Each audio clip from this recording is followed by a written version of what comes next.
On the 8th of January 2022, I was ambushed and arrested at Norwich Livestock Market, along with Jam, who innocently took my phone when I was arrested to stop the police breaking yet another one of my devices.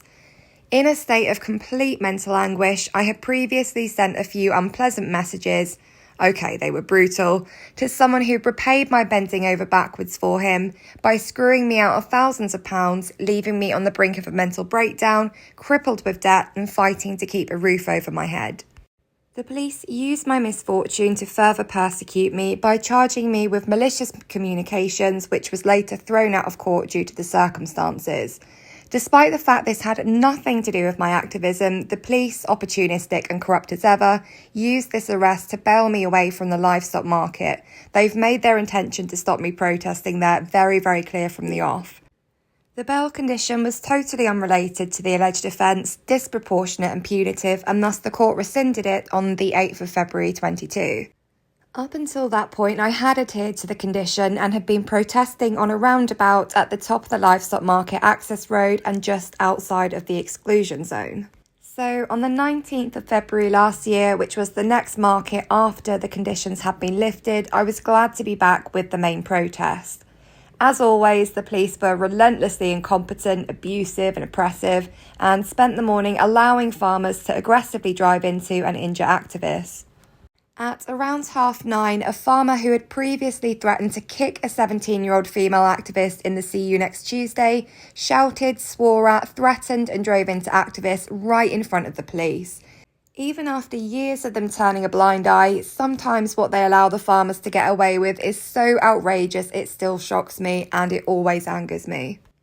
So at this point, I began asking the police why it is that I'm threatened with arrest just for swearing, regardless of the context, yet the police allow farmers to swear at and abuse us constantly. But PC 1785 Lee Chittick interrupted me, and in the space of a couple of seconds, he went from asking me if I had bail conditions not to attend the market, to accusing me of having bail conditions not to attend the market, to stating as fact that I had bail conditions not to attend the market. Without any questioning or due diligence, PC 2356 Arvinder Bogle, who had been rude and unprofessional all morning, arrested me for breach of bail. Luckily for him, the courts are absurdly incompetent and chaotic, thus the PNC hadn't actually been updated anyway, so he was able to claim this as reasonable grounds for the suspicion, despite the fact he'd never even bothered to check the PNC before making the arrest. The lack of checks is something that Bogle and the other coppers in attendance have since lied about, claiming that he checked the PNC before making the unlawful arrest. This absolutely astounds me because I have the video evidence that instantly proves he's lying and made the arrest seconds after Chittick told him I was bailed away.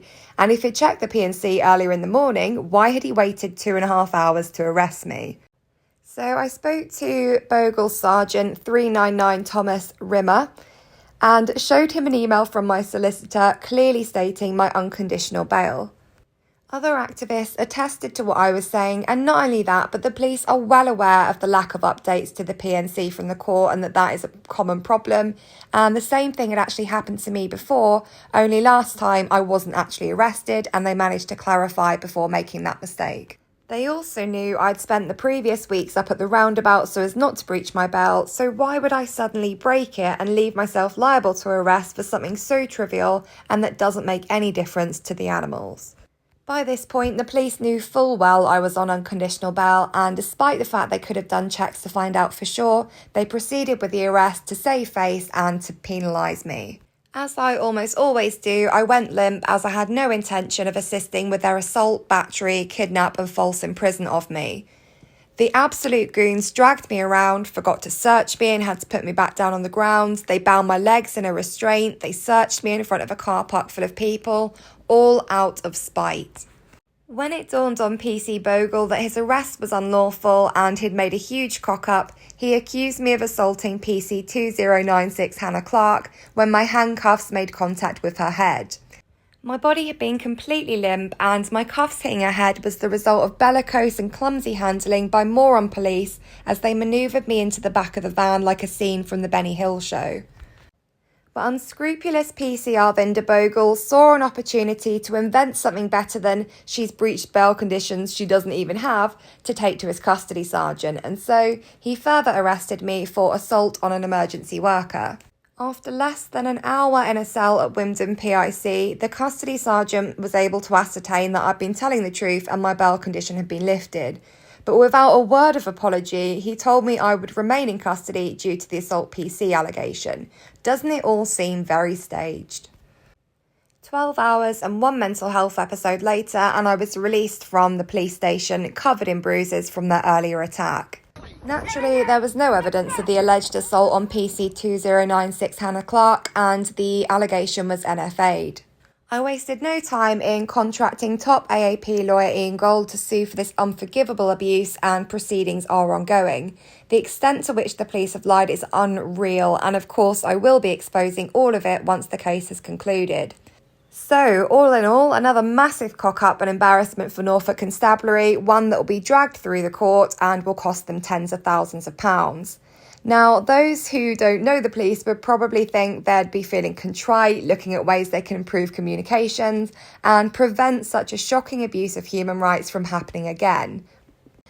And those who know exactly what these narcissistic, subhuman parasites are like won't be at all surprised to see this happen just a couple of protests later.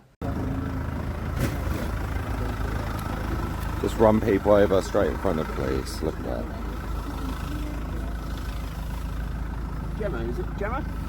Gemma, do you have bail conditions at the moment not to be here? What? Put your hand on me. Gemma, Don't say a word. Don't say anything.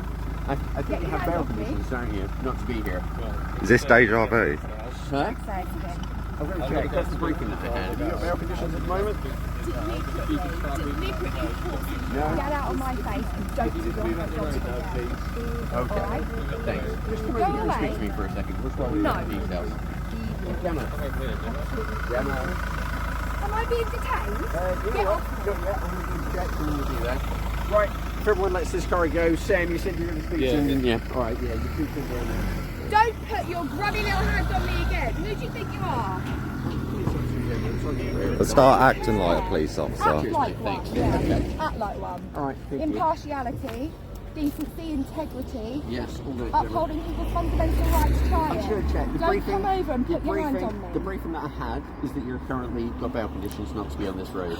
So I'll I know that's what I had. I might be mistaken. I might be mistaken. That's the You don't information wanna that I've got. arrest me? Do you want to arrest me? Possibly, but I don't know. I'm going to go and get the details. Very, I'm gonna very get your full bad name and everything idea. I'll else. tell you that now. Don't it was done. Okay. Get ready. It was out of date information that was on the briefing, that was all. Sorry, It was out of date. I'm recording this as it was well. out of date. Out of date information that was on the briefing. So you are not currently wanted, you've not got current bail conditions not to be on this road. I know that. Well, now I know that. Yeah, a bit out of date. Do you have something to say? You came over to me. You put your hand on me. Yeah. So do you have something to say to me? I'm sorry, Gemma. Thank you. How gracious of you. How humble. I'm Thank not you. being humble about it, alright? It was a genuine mistake, okay? Yeah. And, the only And do you thing know I was- what? The police are being sued for making a genuine mistake when they arrested me last time for breaking Okay, bail conditions I that's didn't fine. have. I don't- So you I really don't know should about know that. that, but you should. That's fair because enough. I was unlawfully arrested Yeah. and falsely imprisoned for 12 hours because Right. of this mistake. Okay. Don't make it again. Well, The police have wasted thousands in public time and money on this unlawful arrest and detention, knowing full well that I'll sue, and yet they've done absolutely nothing to prevent the same thing from happening again. They didn't even bother to have the PNC updated. And despite the clear lack of regard for resources, Norfolk Constabulary chiefs have had the nerve to say that they're underfunded and need more of the taxpayers' hard-earned cash. But for what? To unlawfully arrest activists, get sued and repeat? They're absolutely deplorable, and to date I haven't had a single apology bar this clearly feigned sorry from Sergeant Ware. Don't make the mistake again. I finished talking to you now. I finished speaking to you now, Sergeant. Bye. Because you were shouting and cheering at the driver inside, you know? I finished speaking to you now. Go away. Listen, if you keep swearing Go and away. stuff like that, Not you might arrest listening. you, okay? So You're I'm gonna put my boring hand on me. you just to move you out of No, the way from you causing don't. an You say, obstruction. excuse me, I'd like to speak, Listen, please. if you're causing an You don't obstruction- put your hand on me ever. You've got no right. Go away. Right,